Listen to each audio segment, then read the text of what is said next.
your claim. Basically, it's $20 or 20% of your weekly benefit amount. If you qualify for the maximum, in Missouri right now, it's $320 a week. Basically, that comes down to after $64, it's going to be deducted on your claim, the difference, and you'll get the difference on that. The money we don't pay you because you have partial earnings is not taken from you. It still remains there basically in your account for you to use at a later date.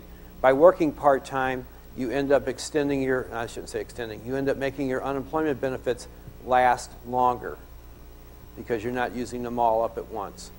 So it is to your advantage to work part-time. Yes, ma'am?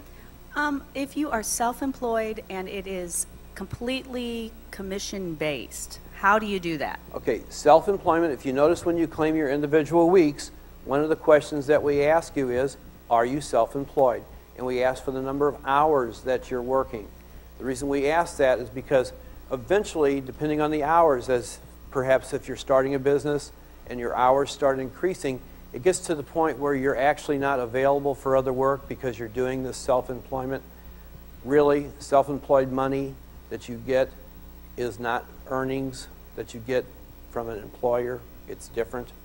So you're actually not reporting that the same way because it's self-employment. Now, is this, of course, when we get to self-employment, there's a number of rules that have to be followed, and we basically go by what the IRS says. And they have a large test. I think it used to be 31 things that they had to look at.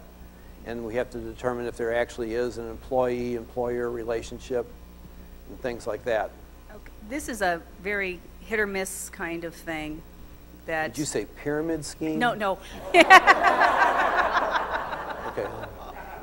Hit or miss. It's especially with the holidays coming up, I could have some opportunities. So I just wanted to make sure I don't mess up my unemployment by doing individual events.